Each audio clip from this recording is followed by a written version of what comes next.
شوبير بيقول لك انتوا تشجيعكم وجع هنا بخساره. ومالكم بالاهلي يلا في مصر؟ ليه مش بتشجعوا الاهلي زي ما العالم كله واقف ورا الاهلي؟ انا مش عارف يعني انت جايب الثقه في الكلام ده منين؟ عالم ايه اللي واقف ورا الاهلي؟ يكونش واقف وراه عشان حاجه تاني يعني. عيب يا هبه تقول الكلام ده. محدش يعرف اصلا مين الاهلي. هم ما كانوش يعرفوا ينطقوا اسمه الا لما حصل في مباراه افتتاحيه امام ميسي. حتى فريق انتر ميامي نفسه مش معروف، يعني العالم كله ما يعرفش مين انتر ميامي في الكوره، عمل ايه، انظموا في الدوري، انظم الدوري اصلا الامريكي، محدش يعرف غير ميسي. فكل الناس اللي حاضره بما فيهم اغلب المصريين اساسا، لان مش كل المصريين دول اهلاويه طبعا، اغلبيه المصريين راحوا المباراه دي علشان يشوفوا ميسي، عشان يقضوا الويك اند، وعلشان يعني يشوفوا اللعيبه المصريه، وعلشان القصه كلها مع بعضها. لكن لو هتطلع الاهلاويه فيهم مش هتلاقي 3 4. هيبان يوم الخميس، هيبان يوم الخميس امام بالميراس، ما تستعجلش يعني. هتبان الحقيقه بتاعتك. انت موهوم، والمشكله بتهبد، وناس بتصدق هبدك. ويعني ما هم مش بتصدق هبدك، هو لان انت تركي طالب منكم كلكم كده، طالب منكم تفضلوا تكذبوا، لان الناس مصدقه الهبد، مصدقه الكذب. مين هيشجع الاهلي؟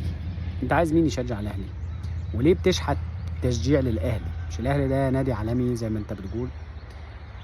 ليه انت متضايق ان في ناس مش بتشجع الاهلي في مصر؟ ليه؟ طبيعي الناس دي مش هتشجع الاهلي، لان الاهلي مدمر الرياضه المصريه.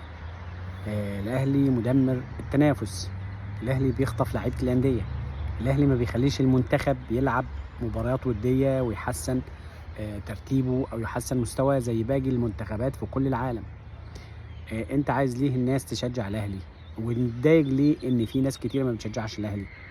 طبيعي يعني يبقى في ناس ما بتشجعش الاهلي، ايه المشكله؟ ناس حره يا اخي. ده انت لما الزمالك كان بيلعب امام صن داونز طلعت بتيشيرت صن داونز وقلت ان عادي مفيش مشكله، ان يعني دي الروح الرياضيه او الرياضه كده ما فيهاش يعني تعصب، ما فيهاش عنصريه، وكل واحد له الحريه يختار الفريق اللي هو يشجعه عادي. كل الاعلام المصري عمل كده وقتها، وكاني خلاص مره واحده كده حل عليهم قصه ان الرياضه ما فيهاش تعصب، وان الواحد عنده حريه يختار الفريق اللي بيشجعه مفيش مشكله، وان انتوا كاهلاويه متقبلين ان انتوا تشجعوا اي نادي عادي ضد الزمالك. لكن لو الزمالك عمل كده ضد الاهلي تقوم الدنيا. وليه بتعملوا كده؟ وانتوا ليه مش وطنيين؟ ده العالم كله واقف مع الاهلي، اشمعنى انتوا؟ عالم مين اللي واقف ورا الاهلي؟ هو انت بتكذب وبتصدق الكذبه بتاعتك؟ هو في اصلا حد يعرف مين الاهلي؟ هيبان يوم الخميس، هنشوف مين اللي واقف ورا الاهلي، هيبان حتى في المدرجات نفسها. ثم انك يعني في مصر مدمر الرياضات ومدمر كل شيء في افريقيا. اساسا ما حدش طايقكم في افريقيا كلها على بعضها، وانت في كاس العالم مش معروف، ما حدش عارفك، ما حدش عارف مين الاهلي. الفيفا نفسها جالت يعني ناديين غير معروفين عالميا، عشان كده الجماهير قليله. لذلك الفيفا نفسها جابت طلبه الكليات وطلبه المدارس والجامعات ودخلتهم ببلاش، وكان في ناس واقفه بتوزع تيشيرتات حمراء وبينك قدام الاستاد عشان الناس تدخل، وتذكره ب4 دولار. شوف ميسي ب4 دولار، محدش داخل يشوف الاهلي، شوف ميسي ب4 دولار يا بلاش. ولسه برضو الاعلام بتاعكم والصحف بتاعتكم بتقول لك ان اكتر نسبه حضور 60,000 متفرج بكده، اكتر نسبه حضور. خلي بالك ال60,000 بتاعتكم اكتر من 80,000 بتاعت اتلتيكو مدريد اللي حضروا المباراه. 80,000، اقول لك ال60,000 دي اكتر نسبه يا عم. نسبه حضور ايه؟ يقول لك اصل المدرج بيشيل 65 ودول حضروا 60، يبقى دي اكبر نسبه حضور. طب ما ليه ما حضرش اكتر من 60 مثلا؟ ليه ما حضرش اكتر من 60؟ مع ان ميسي موجود والاهلي موجود، ومباراه افتتاح مش مباراه يعني في بعد اول اسبوع. كفايه كفايه كذب، او كملوا كذب براحتكم طالما في ناس مصدقاكم ومفيش مشكله، بس الحج والعيب على الناس اللي بتصدقكم. لما تركي بنفسه قال اكذبوا، وقال لكم اهبدوا، وقال لكم عرصوا، وقال لكم خليكم عنصريين للاهلي.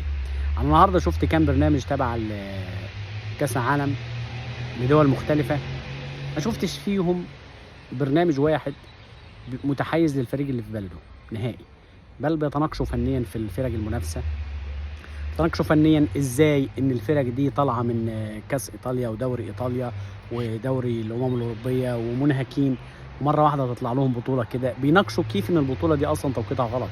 ازاي انت عندك طموحات عاليه وتاخد الدوري وتاخد الكاس الشامبيونز ليج وبتنافس وبتتعب، وتيجي بعد كده فجاه تلاقي نفسك محطوط في بطوله زي كده انت مش عامل لها الف حساب، مش عامل ليها اي حساب، وجايه لك في اخر الموسم واللعيبه منهكه كلها ومتعبه. حتى الفرق الكبيره احيانا ما بتلعبش في البطوله دي. فالناس بتناقش الكلام ده. انت بقى بتناقش ايه؟ الهيصه والزيطه الاهلي. الهيصه والزيطه كان الاهلي ده هو بطل كاس العالم. يا راجل انت مش عارف تفوز على انتر ميامي ولا باتشوكا تامن الدوري البرازيلي بتاع ده المكسيكي، يا ريت البرازيل المكسيكي مش عارف تفوز عليه، وثالث مره يفوز عليك. انت تقول لي تنافس على كاس العالم وتقول لي مش عارف في العالم كله واقف وراك؟ لا خلاص، الناس بقى ما تعرفش غير الاهلي. الناس هنا ما بتحكيش غير عن الاهلي. الناس هنا في امريكا كلها ما بتحكيش غير عن الاهلي. اصل انت يعني مش عارف، اصل انت وجودك كده في الشارع بالمايك الاحمر ده عمل شهره كبيره للاهلي ما تعرفهاش قد ايه يعني. وكلمتين انجليزي انت قلتهم دول يعني بص قال لك يو اس اي، كاس العالم في اليو اس اي. يعني بص ده شهر الاهلي وداه نقله في حته تانية خالص. الناس ازاي بتصدق الهبد بتاعكوا ده؟ الناس ازاي بتتعاطف معاكوا وتقف وتقول نشجع الاهلي برضه؟ اصل ده في مهمه وطنيه. ليه؟ لان الاعلام شغال في ودان الناس كذب كذب كذب كذب، حشو حشو حشو حشو. فالناس للاسف بتصدق مع كتر التكرار. حتى لو بالكذب الناس هتصدقه للاسف. محدش واقف ورا الاهلي غير اللي زي الاهلي. التالتة شمال هو ده جمهور الاهلي. التالتة شمال هو اللي بيشجع الاهلي، الشمال هم اللي بيشجعوا الاهلي. فهي كده واضحه. فما تطلبش من اي حد يشجع النادي الاهلي، وما تشحتش تاني مشجعين زي ما بتشحتوا صوره مع ميسي وطلع فضحكوا العالم كله والاعلام فضحكوا، وقعدوا يحكوا طاهر وقفشه واقفين بالساعات على باب ميسي وفي الاخر طردهم الحارس بتاعه. اللي رونالدو فضل يدور على شيكابالا ربع ساعه عشان يدوا التيشيرت بتاعه ويبدل التيشيرت بتاعه. ساعتها انتوا بقى يعني ما تقبلتوش الموضوع وقعدتوا كمان يعني بتحاولوا تسخروا من القصه دي. عموما محدش بيشجع الاهلي غير جماهير التالتة شمال. محدش هيشجعكم ولا حد طايقكم، وان شاء الله ان شاء الله يعني كده اخركم يوم الخميس تلعبوا المباراه اللي بعديها تخسروا في الاثنين وتلموا حاجتكم وتروحوا، لان امريكا جابت اخرها منكم. سلام.